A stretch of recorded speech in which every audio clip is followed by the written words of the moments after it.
The world looks to California to answer the hard questions, for redemption, to introduce the unfamiliar,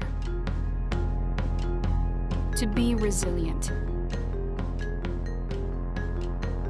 Because California bounces back, holds us accountable, values who we are, remains vigilant, defies those in our way, and stands for community. Here on the West Coast, we're at the center of it all. Los Angeles Times, the state of what's next.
Good evening. I'm Donna Wares, editor of the LA Times Book Club. Tonight, we have a very special guest, California's poet laureate, Lee Herrick. Born in South Korea, raised in Northern California, he's a poet, teacher, and performer who now calls Fresno home. As California's 10th poet laureate, Lee Herrick has spent the past year on the road visiting schools, libraries, book festivals, poetry slams, and prisons up and down the state. He's the author of 3 poetry collections, most recently, Scar and Flower. This evening, Lee Herrick will be in conversation with my colleague, Times editor Steve Padilla. But first, we're starting book club night with a live performance of the poem, My California. Welcome, Lee Herrick. Thank you so much, Donna. It's an honor to be here. This is my California. Here, an olive votive keeps the sunset lit. The Korean 20-somethings talk about hyphens, graduate school, and good pot. And a group of 4 at a window table in Carpinteria discuss the quality of wines in Napa Valley versus Lodi.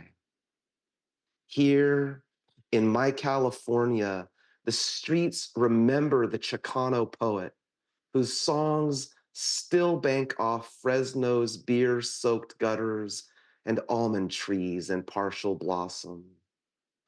Here in my California, we fish out long noodles from the pho with such accuracy, you'd know we'd done this before. In Fresno, the bullets tire of themselves and begin to pray 5 times a day. In Fresno, we hope for less of the police state and more of a state of grace. In my California, you can watch the sun go down like in your California, on the ledge of the pregnant 22nd century, the one with bounty of peaches and grapes, red onions and the good salsa, wine and japchae. Here in my California, paperbacks are free. Farmers markets are 24 hours a day and always packed. The trees and water have no nails in them. The priests eat well. The homeless eat well. Here in my California, everywhere is Chinatown. Everywhere is K-Town. Everywhere is Armenia Town. Everywhere, a little Italy.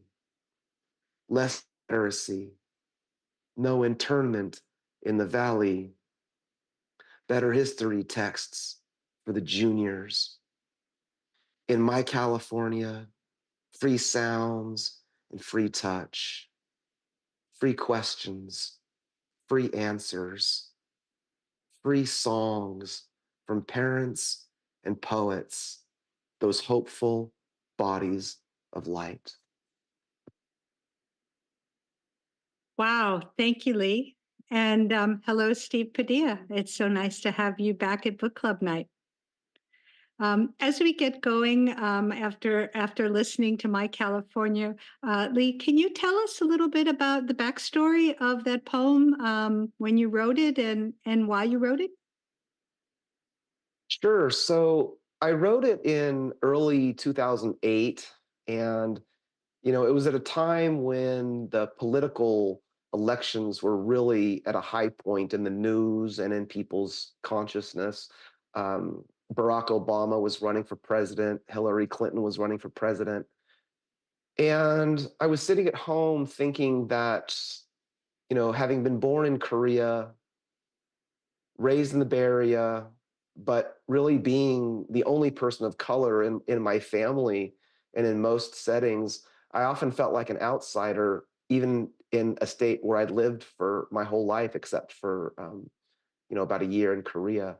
But I started to feel more and more like this was my state too. I started to feel like I had a say, and I started to I was writing poems about immigrants and refugees and politics, and I just felt this sort of galvanizing voice that made its way into the poem. So that's really how my California came to be. It was really me thinking about things that I'd seen in California, but also things that I'd hoped for. Well, thank you for sharing that. I know we'll be talking more about that poem and others this evening. And I just wanted to chat for a moment with Steve. Book club regulars will know Steve is the column one editor at the Times, and he's a regular guest interviewer. So just a pleasure to have you here. Steve also like Lee Herrick, often teaches writing workshops, very different writing workshops, but also is a writing teacher as well. Nice to have you back. Thank you for having me, and thank you, Lee, for joining us. It's an absolute honor. Thanks for having Well, me, Steve. I'm honored to be here. well, we have had so many questions coming in from readers.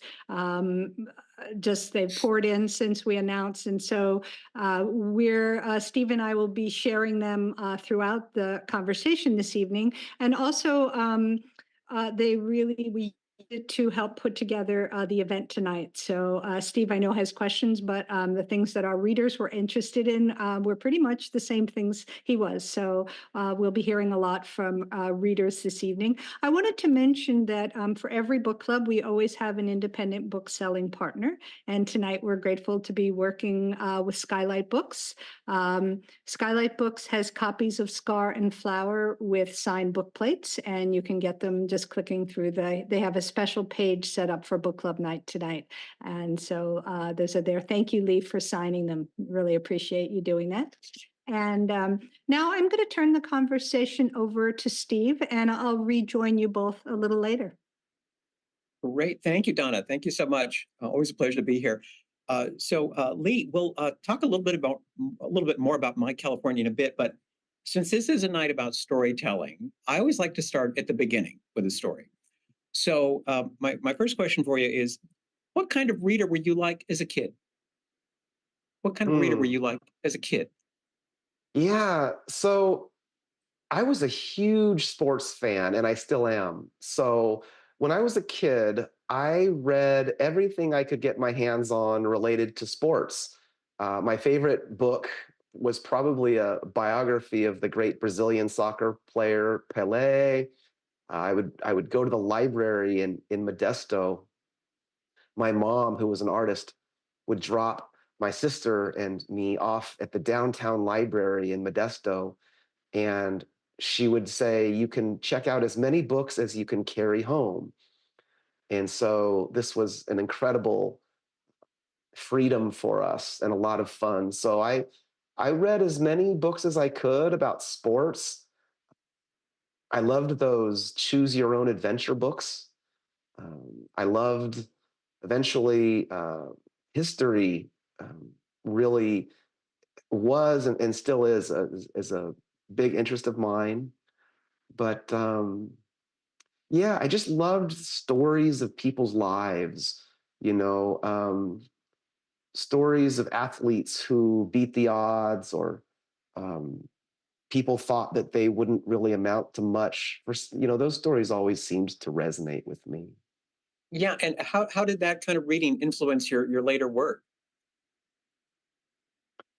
Well, I don't know if other writers think of sports, if they've played sports, as analogous to the writing process or the reading process. But I like to say that I have a big engine, and by that I mean, I can go a whole season, if you will, or several months without writing, but then I will have a great sort of a surge, or it's almost like how athletes get in the zone of writing, to where I'll just get in this zone and I'll be reading and writing voraciously and sort of intensely for maybe weeks at a time.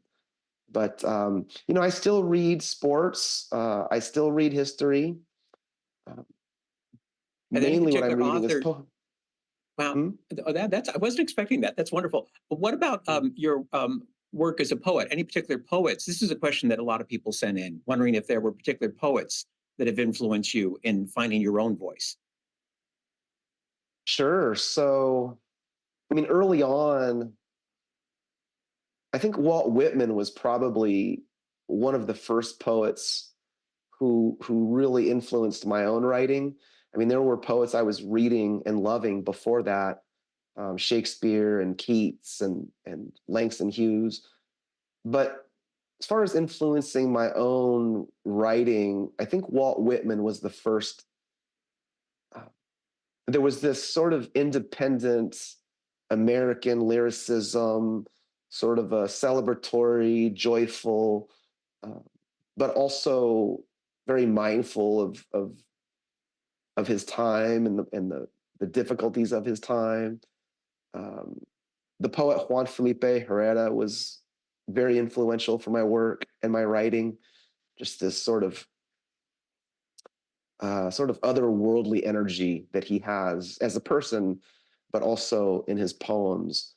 The first Asian American poets I remember reading who really influenced me were Li Young Lee, Marilyn Chin, and the late great Amy Uematsu from LA, who just passed away recently. So those are some poets who come to What was mind. it about the work of those three authors those three poets you just mentioned? What was it about their work that touched you? You know, Lee Young Lee's books, there's just an incredible intimacy and grace in those books. His first book is titled Rose. Second book is titled The City in Which I Love You, which is maybe my favorite book of poems. Um, he's very in tune with grace, the spirit, his family, particularly his father. Um, Marilyn Chin just has a swagger and sort of this feminine energy and unapologetic outspokenness that really resonated with me early on and still does. And Juan Felipe's work is just so visceral for me when I read it. I think one of the first poems I heard of his was called Let Us Gather in a Flourishing Way.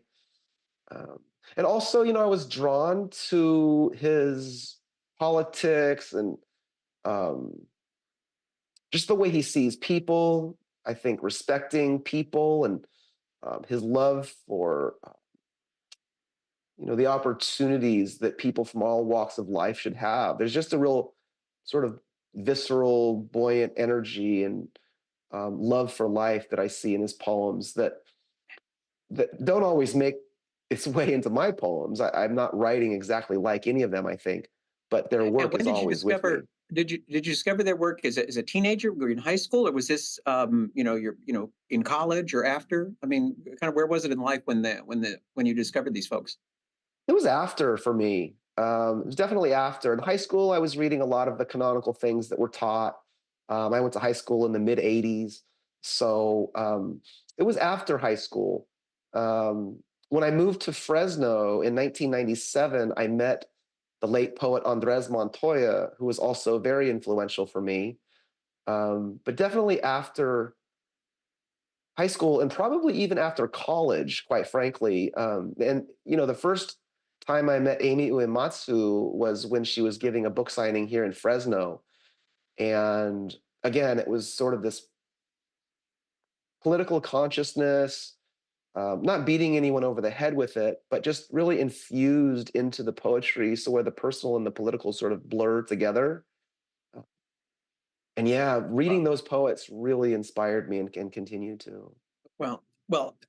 On your development as a poet, another thing comes to mind is an incident that you described in a video I caught the other day. And actually, I should back up and say that many of the readers who sent in questions essentially asked about your origin story as a poet and what inspired you. And in this video I saw of you, you recounted an incident, a rather ugly incident that occurred when you were about 20, if I recall correctly, at a gas station. And you said that really kind of made you discover some things about yourself and poetry. Can you share with people what happened that day?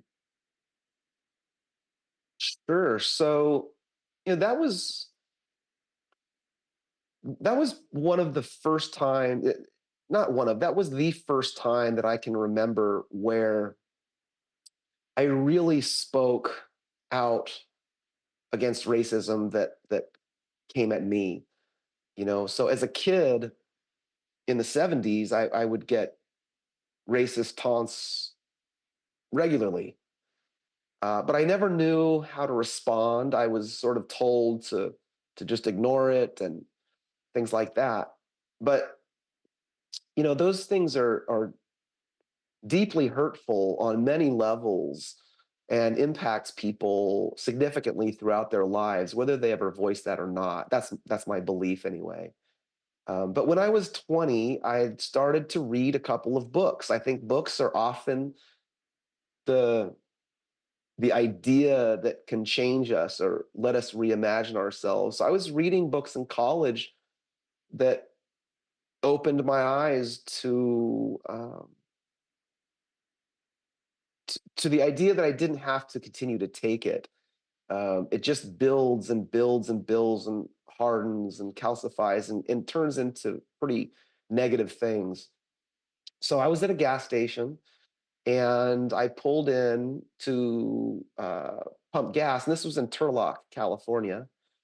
And there was a woman who was about to pull out in her minivan, and I was wearing dark sunglasses, and I just happened to see her as I pulled in. Apparently, I cut her off. I didn't know she was going to be pulling out the same direction, but I just happened to see her mouth the words at me, "Goddamn Jap." And I remember my body changing. I remember getting hot. And without thinking, I got out of my car and walked up to her window. And she was pretty startled to see me approaching her. And she rolled down her window, and I said, "What did you say?" And she said, "I didn't say anything." And I looked at her and I said, "It's good to know racists like you are still around." And I walked off. And Steve, I was shaking at the Mhm. time. You know, I wasn't looking for confrontation, but I would never say that someone standing up for himself or herself or themselves is ever being confrontational. That's a meaningful time when we stand up for ourselves. It changed my life. It changed my life. I mean, now I teach Audre Lorde's essay about the importance of our voice, and your silence will not save you. But that was the first time that I really spoke up when I had experienced things like that, and it changed my life forever. And how did it connect to poetry?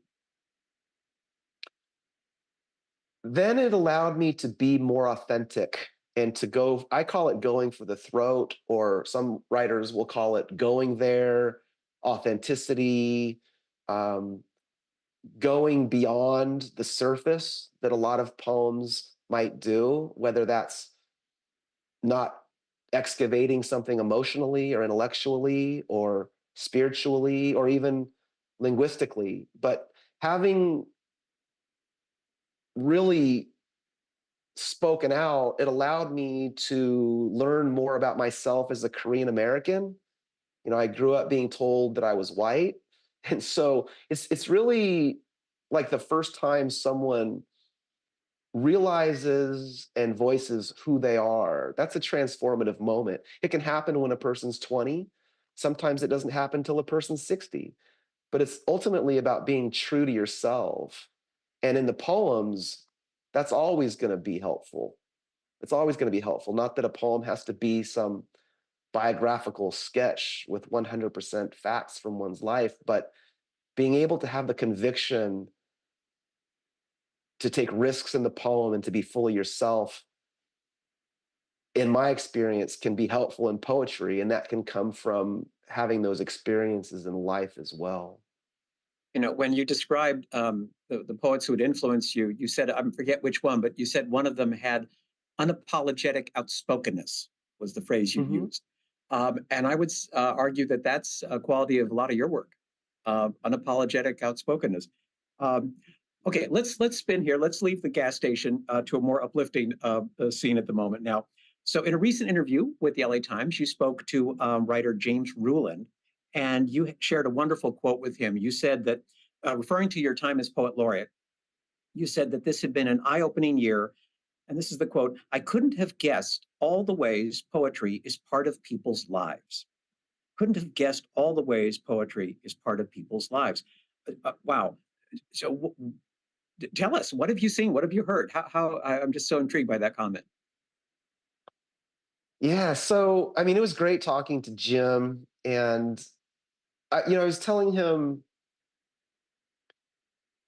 it's just unimaginable, Steve. So here's one way I can frame it: is that California is the largest state in the country by population. We're about 40 million people, about 10 million more than the next most populous state, Texas. And the governor's office asked me recently how many events I had done in the year since my appointment, and it's about 120. And that's not to say that I'm poet of the week or anything like that, but it just, to me, shows how many different groups, schools, libraries, writing groups have poetry as a part of their lives. I don't even know where I would begin. I mean, one that comes to mind is the Get Lit Classic Slam that I co-judged in Los Angeles earlier this year, where high school students from the Los Angeles area compete. And that was just an incredibly memorable experience. Um, I've done a reading at Valley State Prison in the Central Valley. And as I like to say, those are Californians too. And so, they're writing poems, and some of them are working on a book. And so, Northern California, I was just in Eureka and Arcata, where I did a workshop at Cal Poly Humboldt, and everything in between. It's just been remarkable. I've done some events with the First Partner, Jennifer Siebel Newsom, who's a huge supporter of the arts, and a lot of classrooms and public libraries and events with other poets laureate from throughout the state. So it's just been a joy. That's the What word do that you always comes to mind. what do you do in these workshops? You get people to try to compose something on the spot, or they ask you questions? I'm curious, what happens in a workshop with you? Yeah, so I'll give a prompt. Often I'll do a generative workshop. So the idea is to get them creating and writing poems of their own. We'll look at some samples. Sometimes I'll read a poem or two, and I'll give them a writing exercise. So, for example, one that I like to do is helping poets find what I call their fire, which is a way of helping a person locate the source of heat that really can inspire them and fuel their poems. Yeah, and then they'll write for a little while, and then they will read the poem to the group if they'd like. And I'll give some feedback and some encouragement and some things to take with them for ideas to keep writing. And those have been fun. I've been giving workshops quite a bit throughout the state. Got a couple coming up in the LA area in the spring. So those are fun. Yeah, excellent. I know you've been meeting, as you said, all sorts of groups, and you did mention to James Ruland in that story that you've particularly enjoyed meeting with adoption groups. Tell us a little bit about that, because that reflects your own personal story, and that is something that appears in a lot of your poems. Um, so, tell us about those exchanges with the adoption groups. Well, you never want to say that there's a particular group that's the most meaningful, because it's all meaningful and it's all joyful. And I mean that. But I also mean it when I say that as a Korean adoptee, as one of only roughly 200,000 of us around the world, so we are a micro population. So when I'm invited to give a talk or do a reading or a workshop, or when I meet adoptees at an event, it's deeply, deeply meaningful. I can't tell you how much that has meant for my life, meeting other adoptees. Um, I read in San Diego earlier this year, and a group of adoptees from San Diego asked me if we could meet for food beforehand. And that was incredibly joyful. So, those are special events. There's a great organization based in the East Bay called PACT, um, and they have a lot of programs and conferences and services related to adoption. So I was the keynote speaker for the PACT conference in Oakland, and then also in Maryland, where they have an East Coast conference. So How, adoptees lift me everywhere I go, and they're always sort of on my mind and in my heart. since this is a theme in your work, I'm just curious about your family. How have your parents reacted to those poems?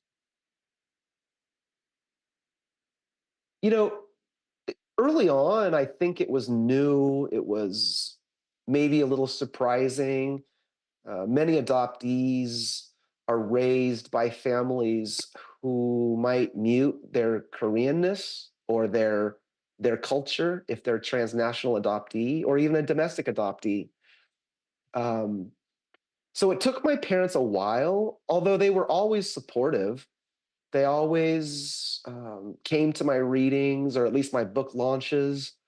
Um, Very proud of me. And I think as the years have gone on, they've understood more and more, not just that my adoption is an important part of who I am and that I'm going to write about it, but also I think they understand that it's not a threat to them.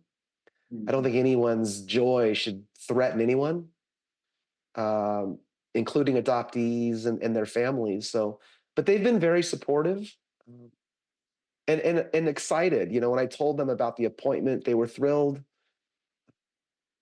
So yeah, they've really been happy with it, I think. Well, speaking of the appointment, I understand there's quite a story behind how you got the news. You were teaching a class at the time, correct? What went down? Yeah. So the governor's office, well, to back up a little bit, I mean, I was nominated, and then I went through a fairly lengthy process. I mean, it was probably a 7 or 8 month process. I eventually interviewed with about 6 people from the governor's office, Mhm. and then I was advancing as a finalist. And around this time, the governor's office asked if they could come to my classroom where I was teaching, and I'm still teaching at Fresno City College. And they wanted to do some filming. And what they told me was that it was for some arts footage or just some teaching programs, poetry in the colleges and things like that. So of course, I obliged and I was happy to do it. And so there was a camera rolling, and there were some wonderful people from the governor's office in the room. And about halfway through the class, the door opened, and Governor Newsom and Jennifer Siebel Newsom, first partner, walked into my classroom. And I'm telling you, I almost fell over. I mean, it was surreal. You would never imagine, the governor's going to walk into your classroom or your place of work to give you some news like this. So it was an incredible, uh, memorable And he day. They were very generous. I mean, they stayed for about half an hour, spoke with the students, and then there were a lot of photos. It was really exciting. and then he just took a seat amongst the students, if I recall something I saw. Right? Yeah, he did. And then I think he sat down and he said something like, "No, please don't let me interrupt. Keep teaching." And I remember thinking, I don't think I can do that right now. Excellent, excellent. Um, I want to squeeze in one quick question from one of our many readers who sent things in since we were discussing Korea just a second ago. This is from a Valentine Gelman who asks, do you read Korean poetry? Absolutely. Absolutely. I can't read Korean, but I read Korean Mhm, poets in translation. mhm. But I some of my favorite poets are Korean American poets. Some are dear friends. And thank you for the question.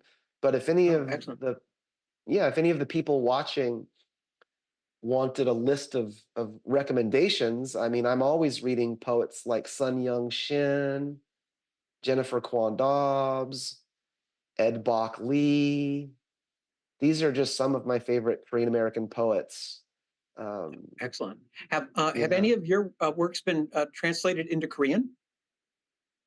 Yes, not entire books yet, but I've had several poems translated into Korean and published in Korean literary magazines or the Korea Times and things like that.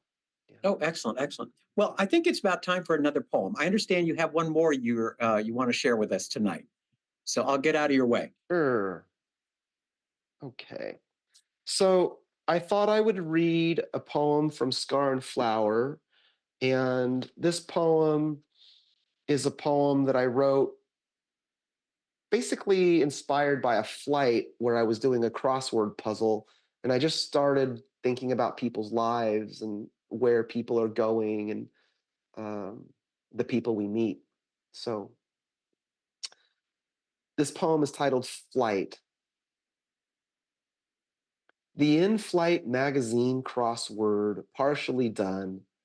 A corner begun here, scratched out answers there. One set of answers in pencil, another in the green.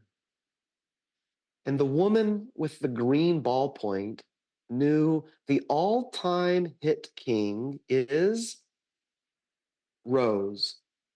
And the Siem Reap treasure is Angkor Wat. And the woman, perhaps en route to hold her dying mother's hand in Seattle, forgot about death for 10 minutes while remembering her husband's Cincinnati Reds hat while gardening after the diagnosis. Her handwriting was so clean. Maybe she was a surgeon, maybe a painter.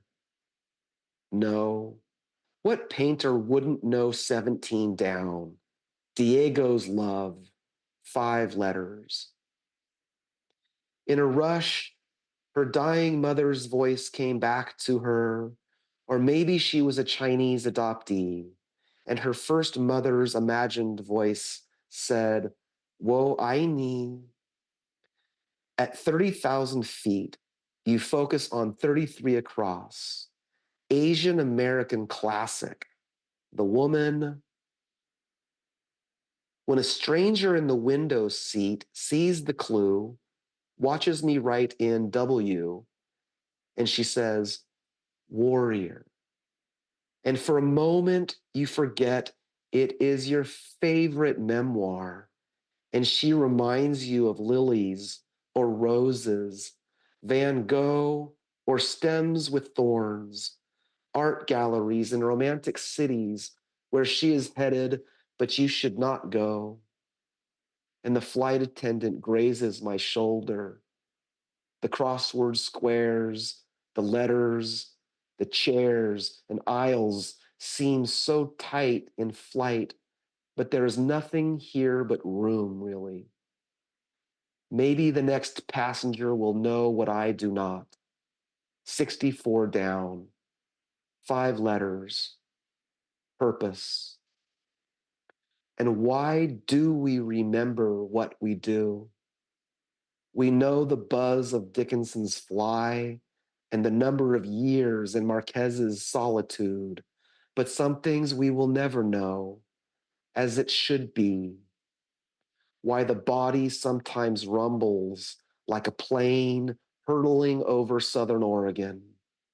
How exactly we fall in love, or if Frida and Maxine Hong Kingston would have loved the same kind of tea. Wonderful.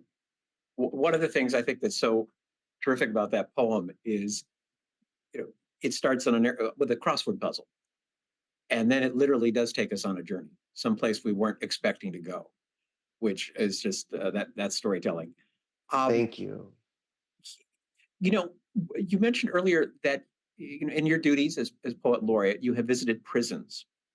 So I'm really curious to hear how that goes down, what goes on, and in particular, some of your poems deal with some pretty grim subjects. There are a fair number that reference mass shootings, school shootings, and other kinds of violence. And I'm curious about if those are some of the works you share when you're at prison. So what takes place during these visits?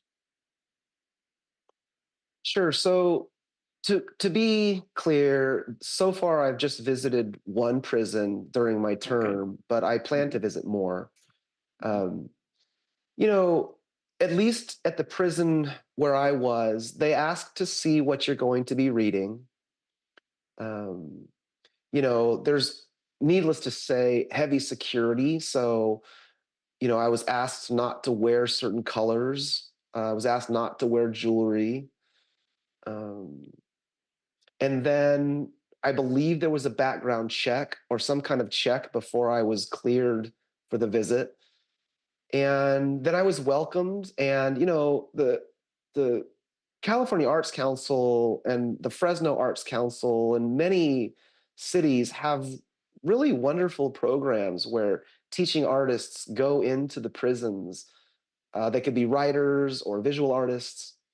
When I went, the woman who was the guide or she invited me was very kind, very helpful. I went in and there were probably about 80 people, and then I gave a talk.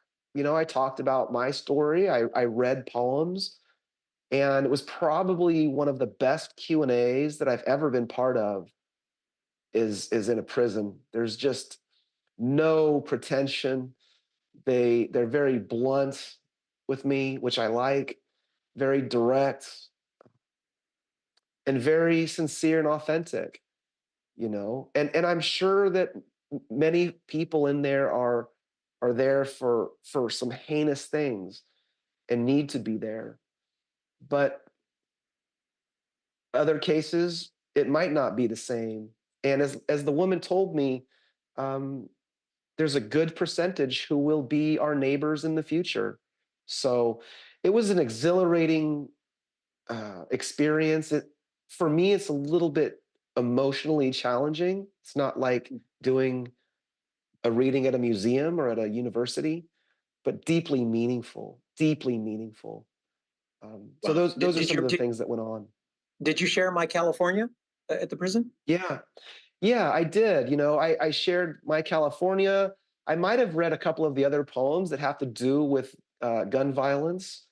Um, there's one poem you're just reminding me, Steve. There's a poem in my first book that some of the people had read, and it references a fire over a hill, and it's about a birthday and really just this idea of fire and heat. And during the Q&A, one of the people asked me if that was a reference to heroin, and everyone sort of laughed, and I said that it wasn't, but that I sort of love how their own interpretation um, came into their reading of it. So it's always eye-opening. Oh, that sort of takes the words away, doesn't it? That's wonderful. Um, okay, now we're going to pivot from My California to Our California. That's the name of a project that you have launched. So I thought now would be a good time for you to tell readers what this is and how all our viewers here can get involved with it, because everyone in California can, right? Our California. Yes. So my statewide project is called Our California. And basically, it's an invitation for any Californian of any age, any level of poetry writing experience, any language, documented or not documented, any person who would like to write a poem about your town or your city, what you love about it, what joys you find in it, but also what you might not love about it, what you would change about it. Uh, Please do write a poem and send it in. The California Arts Council is hosting and organizing the website. It's a very simple way to send in the poem. There are some sample poems on the website.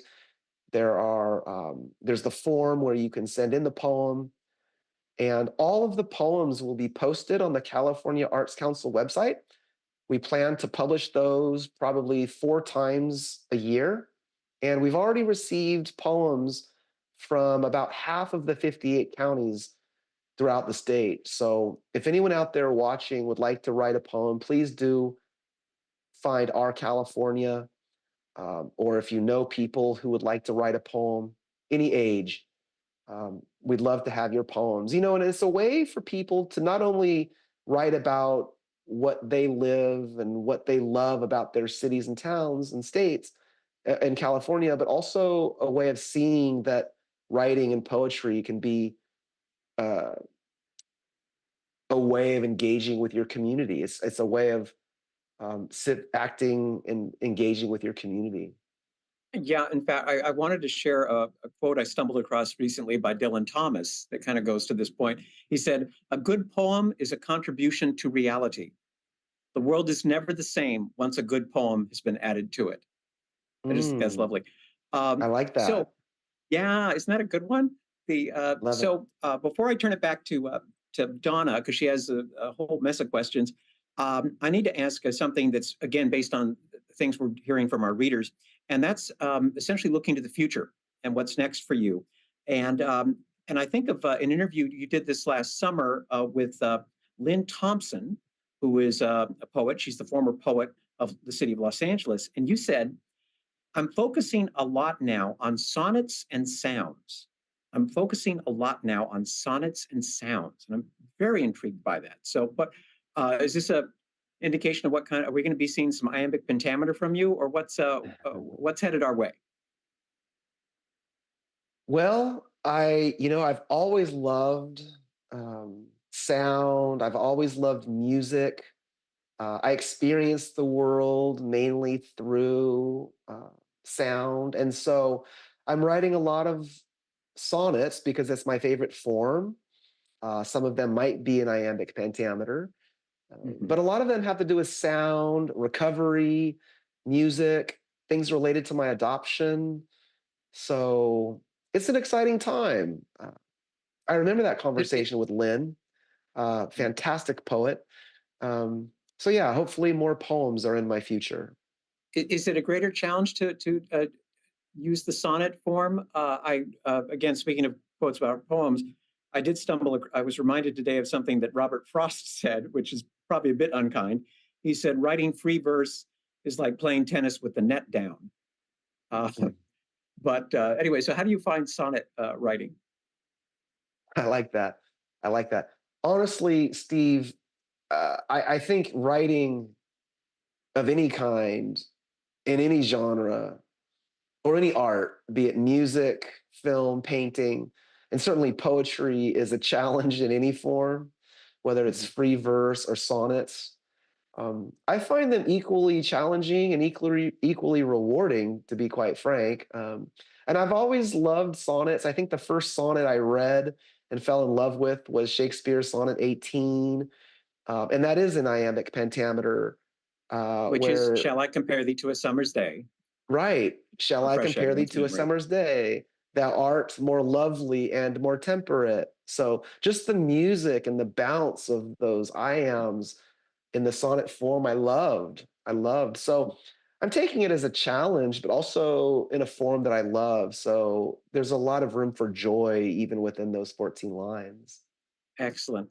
Well, I could ask you questions all night, but I will try to control myself. So, Donna, you ready to come back and share questions from our readers? Absolutely. Thank you so much. Do you have a book in the works? We talked about that you have, writing in the works. Is there a book from you coming? Well, I have recently completed my fourth book of poems, my fourth manuscript, which I hope will be a book soon. I'm sending it out to publishers, and hopefully it will find a good home soon. But yes, I'm writing poems, and hopefully that fourth book will be out soon. And one of these days, I might take a stab at a memoir. I've been asked to think about something like that as well, but that might be further down the road. Well, thank you, because that was something that numerous readers had asked what you'd be working on next. So I wanted to just start with that general question because it came up a few times. So we'll look forward to both of those books. It sounds interesting. So I'm going to ask you a few specific questions that came in from readers. Our first comes from Jennifer, and she says she's curious how children react to your work versus adults. She says, I loved poetry since childhood, but I think that instinctive love needs to be nurtured. What are your thoughts on that? That's a good question. Thank you, Jennifer. Um, I mean, I don't know if young children are reading my work, but when I read or when I meet with young children, I think there's a sense of curiosity. I don't know that they've maybe seen a poet like me, or maybe they just think I'm funny looking, which could be the case. But there's a lot of curiosity I find, and I love meeting with kids. There's just this sort of magic and wonder and playfulness, and it certainly needs to be nurtured, I think. And I wish it could be nurtured more, not as something extra or peripheral to education and their experience. But I wish poetry could be more a regular part of people's lives, just like they might have a favorite song or a favorite film. I wish more people might see the value in having a favorite poem, kids and adults alike. Do you have a favorite A favorite poem? poem. What's yours? Yeah, what's yours? You Oh, said, do you have one? so Or is it hard to many, pick? so many. Um, yeah, I mean, one of my favorites is "The City in Which I Love You" by Young Lee. I love Elizabeth Bishop's poem "One Art," and "Song of Myself" by Walt Whitman. I mean, any of those I could live on. Well, thank you. Our next question comes from a reader, Gabriella, who says, has there ever been something, whether a poem or something else, that was difficult for you to write? Definitely, definitely. Yeah, I mean, for me, some of the hardest poems to write have been related to my adoption. Early on, I didn't have any facts. I didn't know much about my adoption, and I still don't. And we're often taught growing up to write what we know. So those two things really didn't work together for me, because if I was supposed to write what I knew, but I knew nothing about my adoption, did that mean I could never write about my adoption?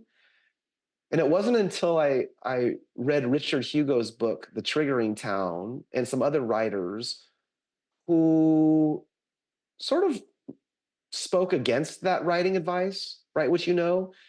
And now I teach, I mean, there's value in that, writing what you know, but also I like to encourage writers to write what you imagine.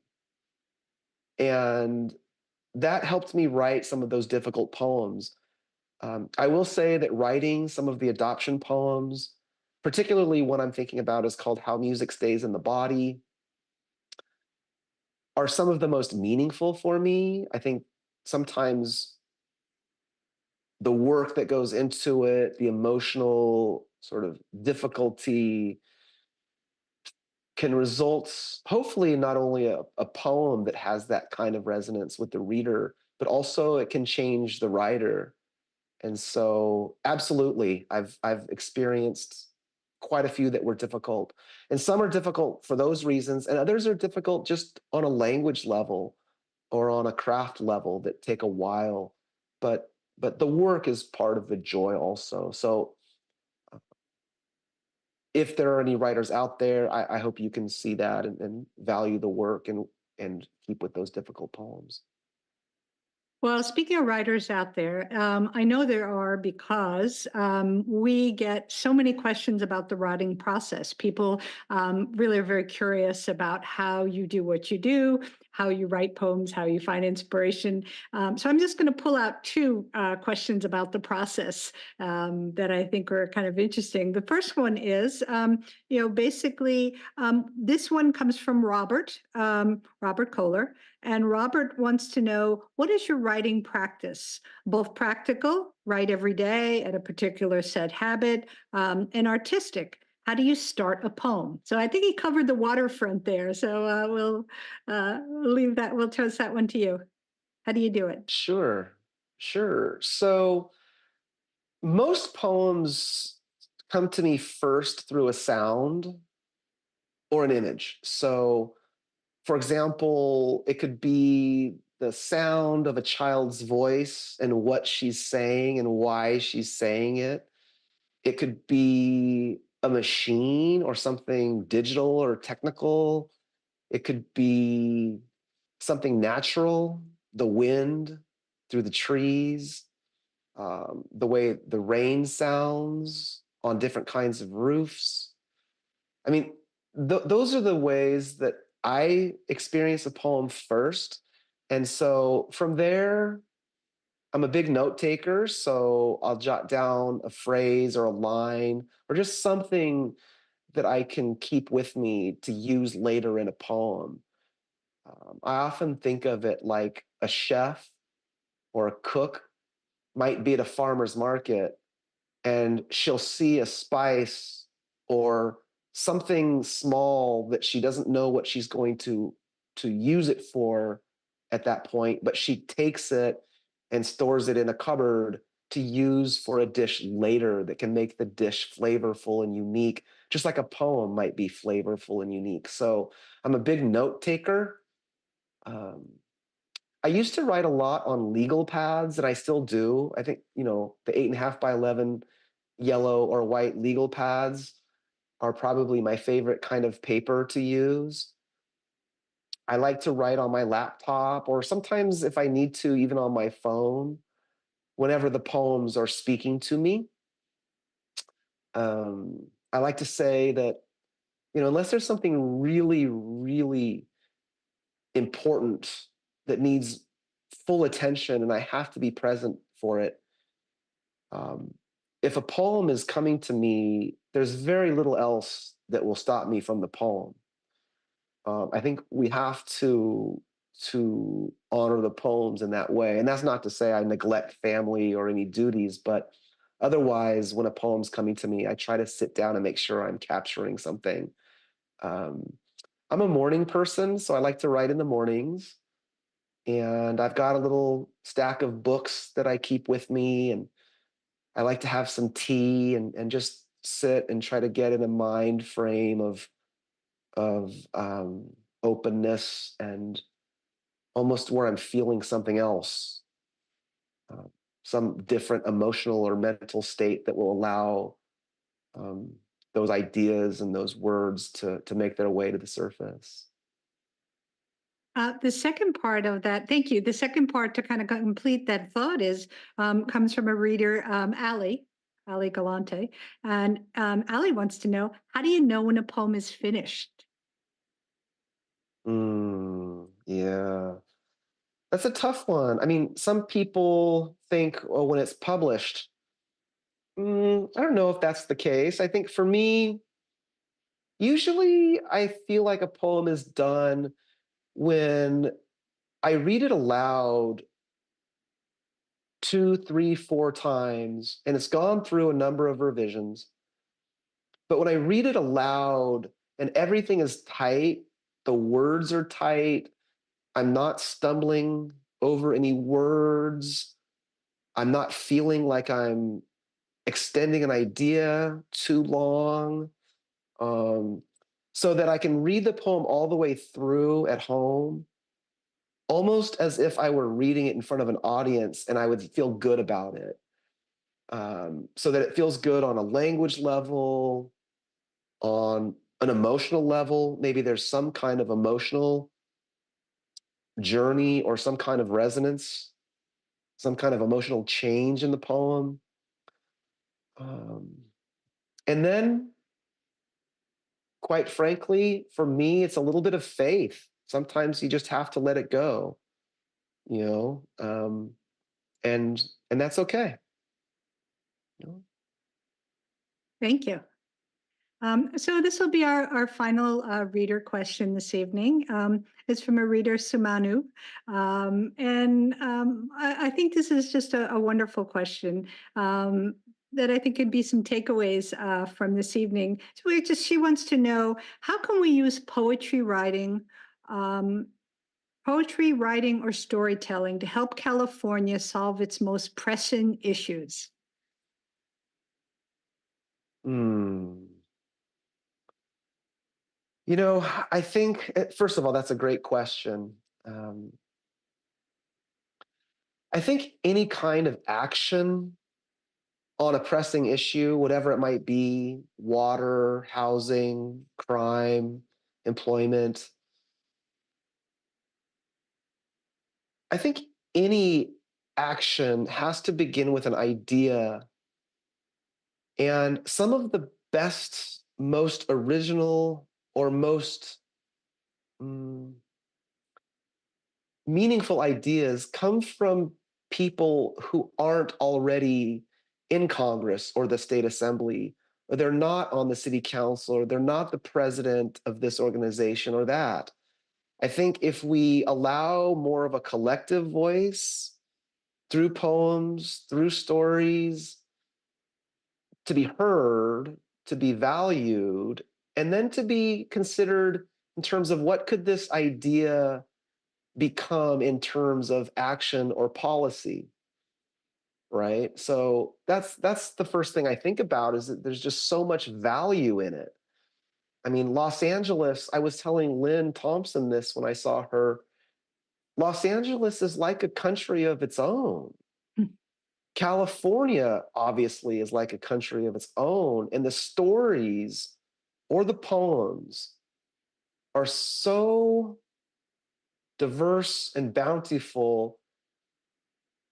I feel like it's a challenge, of course, these needs. I think there's a reason some of these things take so long, but there's so much opportunity there for positive change if we truly give those stories a platform, not just lip service at a council meeting where a speaker gets to be heard, but truly listened to and considered as valuable, regardless of who they are, how much money they have.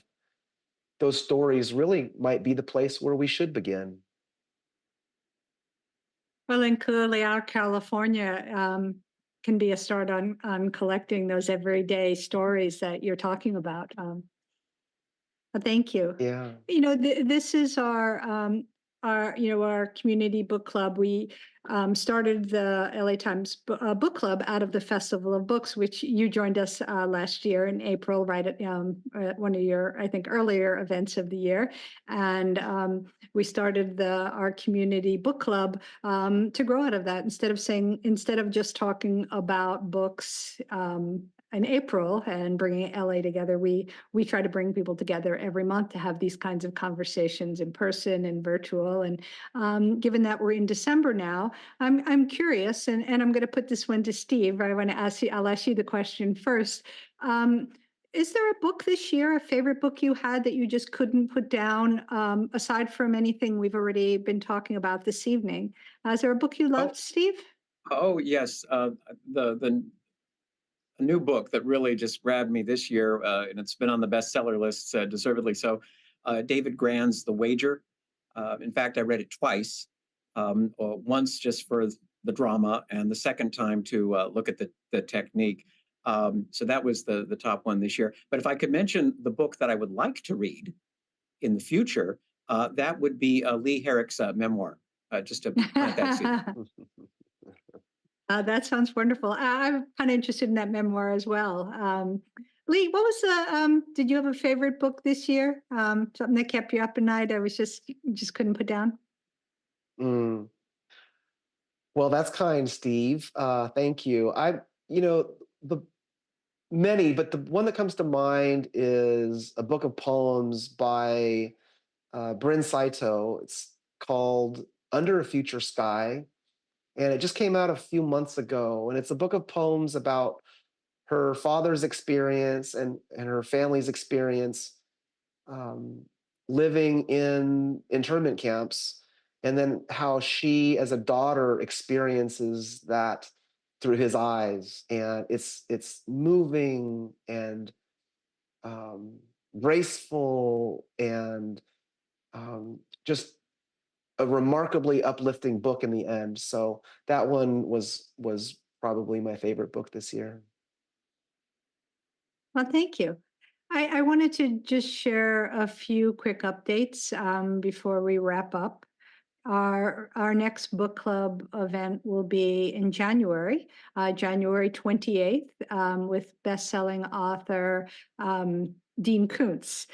He's going to talk to us. It'll be an in-person event. His upcoming novel is called The Bad Weather Friend, and we just put tickets on sale for that already. If you haven't already, please be sure to sign up for our free book club newsletter. And it's just always has our latest events, book news. We share videos, like, for example, this tonight's book club. You can see it in the next book club newsletter. We always, just share all of the things that we're reading. So we invite you to sign up for that. And I especially want to thank all of the readers who support our community book club through the LA Times Community Fund. We want to, people make a nonprofit donation, a tax-deductible donation, and these are all of our recent donors. And I just can't tell you how grateful we are for your support. And it helps us produce both in-person, virtual, and the hybrid events that we do all year long. And as we're wrapping up, I'd like to give Lee Herrick the last word. You're a special guest this evening, and I'd like to just ask you to comment and maybe just talk about what would you like people to take away from your work as poet laureate and work as a poet? What note would you like to end the evening on? Well, I mean, first, Dawn, I just want to thank you for having me, and Steve, thank you. Um, I think what I'd like to have people think about or take away is to see or to believe that there is poetry in everyone and that there's poetry in you, and that poetry and the arts, writing and reading poetry, can be a way of making it through difficulty and finding joy on the other side.